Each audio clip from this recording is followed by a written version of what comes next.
Hello, my name is Lulu and I live in a little village just outside of Salisbury in Wiltshire in England, and I would like to thank Cherry Blossom Arts for inviting me to come and be a storyteller and to tell you a lovely Shakespearean story called The Tempest. So welcome to everybody wherever you may be in the world sitting and listening to this story. I hope that you will enjoy it.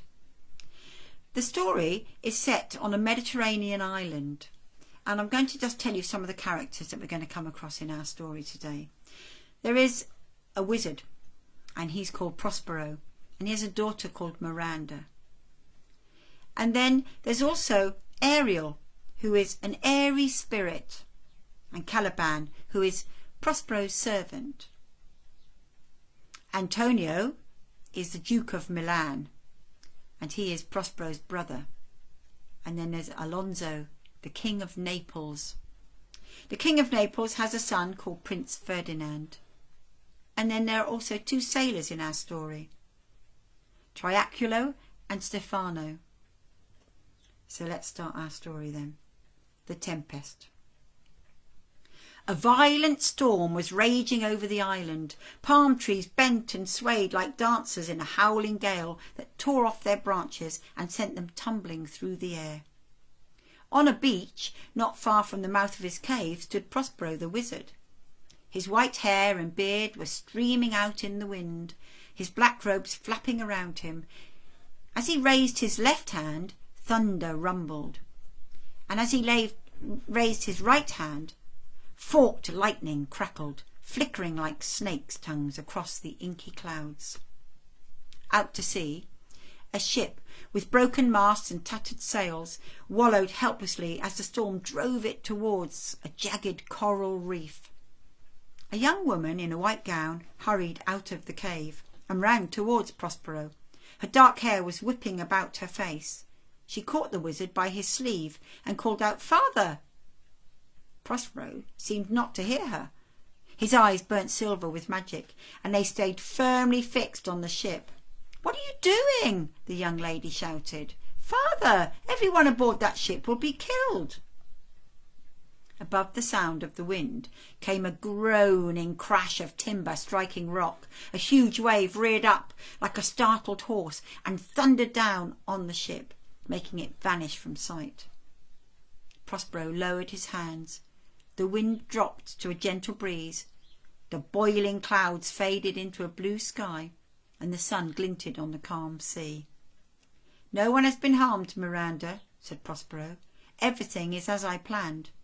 For your sake I have used my magic to help right a great wrong done long ago."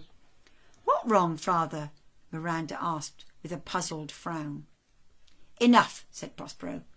He moved his left hand in front of Miranda's face, and she fell into an enchanted sleep right where she stood. Prospero took 2 paces towards the sea, looking out at the place where the ship had sunk. "Soon, my brother," he whispered. "Soon, my brother." A sound made him turn his head in time to see a strange creature creeping up behind Miranda. It was shaped like a man, but its skin was covered with glistening green scales, and its eyes were as yellow as a lizard's. "Caliban," Prospero said sternly, "you brought no wood or water to the cave this morning. Must I send the spirits to torment you again?"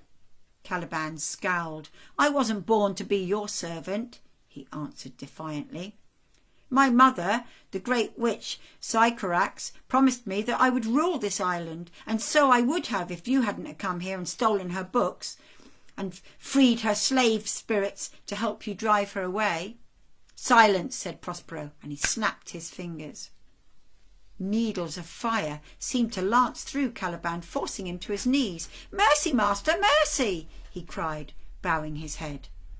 The pain left him, and he hid his face so that Prospero couldn't see his cunning smile. "Why are you so cruel?" he whimpered. "You were kind to me once." "And you repaid my kindness by trying to kidnap my daughter," snapped Prospero. "Get to work, you treacherous wretch." Caliban stood and shambled off. "I will be revenged one day," he muttered to himself. "I will be king of this island, and I will ask Miranda to be my queen." When Caliban was safely out of sight, Prospero lifted his staff. "Ariel," he called, "appear to me now, sweet spirit." There was a faint sound of music. Lights sparkled in the air, winking like sunshine on bursting bubbles. In the midst of the lights fluttered a young boy with golden skin and white wings on his heels.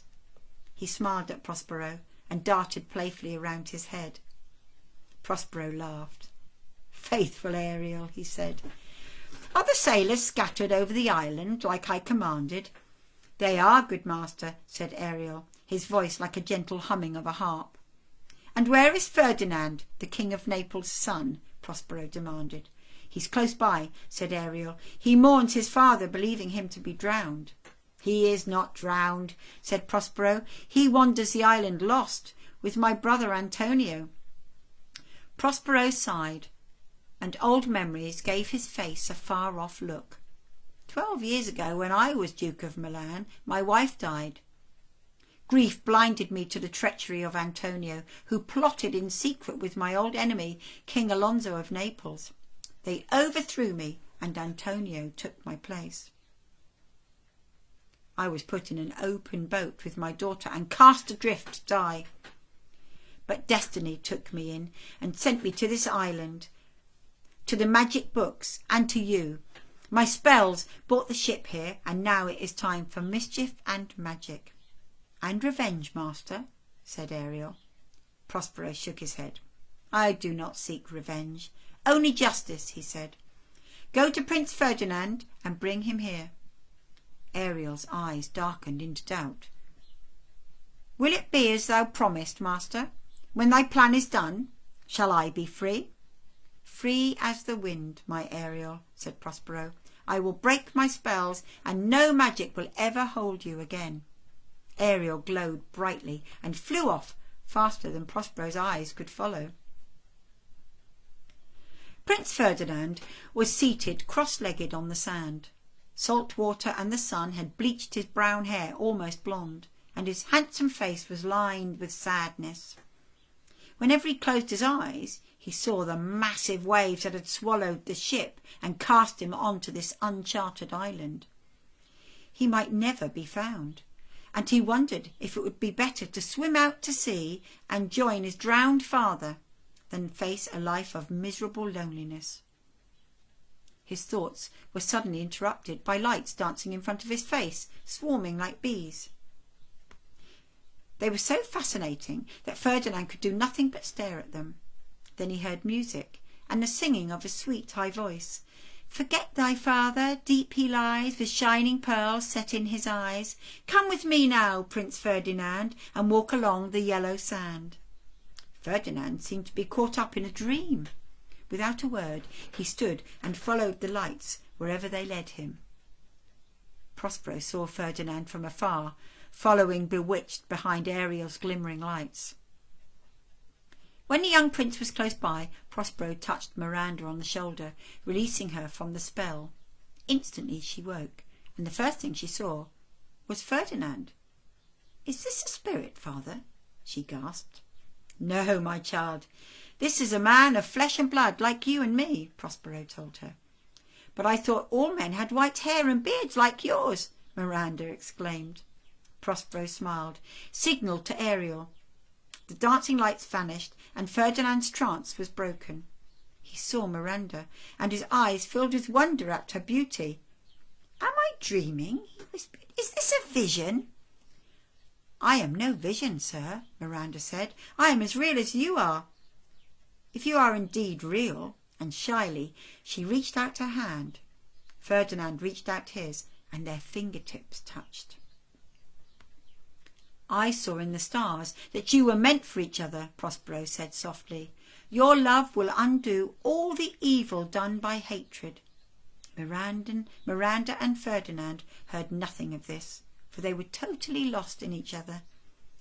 "Ariel," said Prospero, "find King Alonso and my brother Antonio, and when you do—" Ariel listened carefully, and before long the air was bright with his laughter. On another part of the beach, two sailors swayed across the sand, leaning on top of each other to stop themselves from falling over.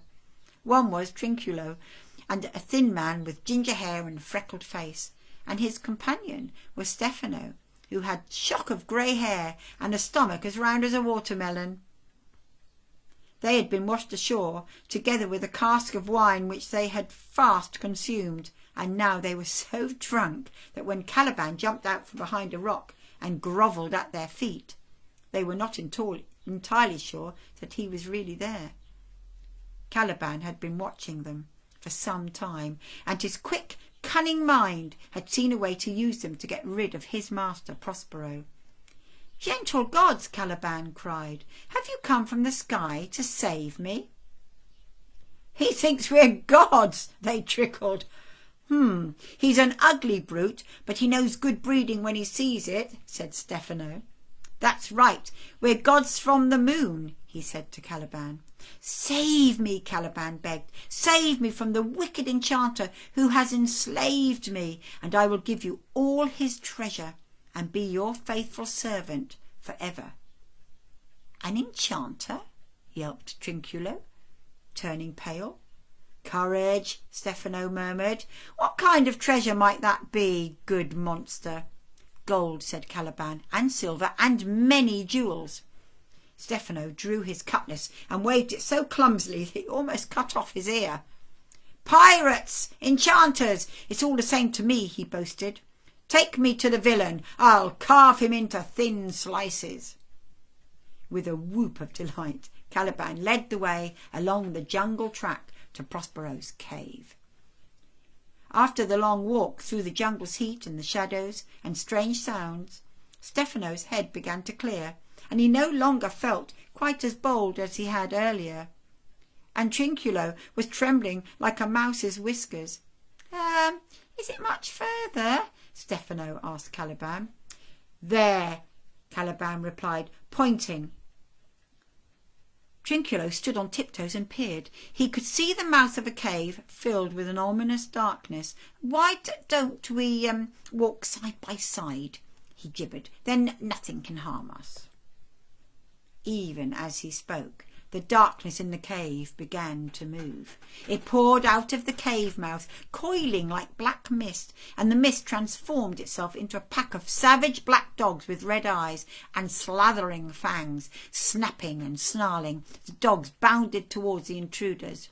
Trinculo and Stefano turned and ran screaming into the jungle, with Caliban close behind. Meanwhile, King Alonso and Antonio had also been wandering through the jungle for hours, and now they were desperate with thirst and hunger. Their fine clothes had been ripped by cruel thorns and hung around them in tatters. Sweat was streaming down their faces. Alonso, certain that Ferdinand was dead, was stricken with grief, and at last he slumped onto the trunk of a fallen tree. "I can go no further," he groaned. "I will wait here for death to put an end to my misery." Antonio glanced around uneasily. The jungle was an eerie place, full of shadows and whispering voices. "Just a little further, my lord," he said. "I see a clearing not far ahead. Perhaps we will find a spring of fresh water there." The thought of water urged Alonso to his feet, and together the two men stumbled towards the edge of the clearing. Like a miracle, in the middle of the clearing stood a long table piled with food and drink, golden platters of carved meats, whole roasted fowl, baskets of bread, and golden jugs of wine. Alonso and Antonio hurried towards it. But before they could reach the feast, there was a dazzling flash of light, and Ariel appeared. He hovered over the table in the shape of a harpy. That's a monster with a human head and the body of a gigantic eagle. Alonso tried to snatch the jug of wine, but the harpy hissed and slashed at him with his talons. "Foul spirit, why do you torment us?" Antonio sobbed. "For thy betrayal of thy brother Prospero and niece Miranda," the harpy screeched. "Thou and King Alonso did set them in a boat and leave them to the mercy of the ocean. Prepare thee for thy punishment." Alonso and Antonio stared in amazement, wondering how the spirit had discovered their guilty secret. They expected the harpy to tear them into pieces, but instead it faded into a cloud of tiny lights that swirled like specks of dust floating in a beam of sunlight. The two men felt themselves fall into a sleep and heard a voice speaking to them out of the cloud. "Come," it said. "Follow, follow." From all over the island, the crew of the wrecked ship came to gather on the beach near Prospero's cave, drawn there by magic. Even Trinculo and Stefano, who had aching heads and torn clothes from where the hounds had snapped at them. The sailors rejoiced to see friends they thought had perished, and gazed about in wonder. Had the storm only been a dream, or were they now dreaming? For there was their ship, undamaged, anchored close to the shore. The sailors laughed and scratched their heads, unable to believe their luck. Ariel brought Alonso and Antonio to the mouth of Prospero's cave and broke their trance. Alonso gasped as Ferdinand and Miranda stepped out of the darkness, hand in hand, and his eyes blurred with tears. "What wonderful new world is this, that such people in it?" he wondered. "The world that will be made when we return to Naples and our children are joined in marriage," said a voice. Alonso and Antonio turned and saw Prospero standing behind them. Antonio could not look into his brother's eyes, and he hung his head in shame. "Let our old hate be ended by their young love, Alonso," Prospero said. He came forward and placed his hand on Antonio's shoulder. "I forgive you, brother," he said. "We will rule Milan together and end our days in peace. Now go down to the shore and make ready to leave this island forever." "Are you coming, father?" asked Miranda. "In a moment, my child," Prospero said. He waited until he was alone, then whispered, "Ariel." Ariel grew out of emptiness, too excited to hold one shape. He turned into a hummingbird, then a butterfly, and then a winged unicorn. "I have burnt all my books of magic, and I've burnt my wizard staff," Prospero declared. "You are free to go, my Ariel, but I shall sadly miss you."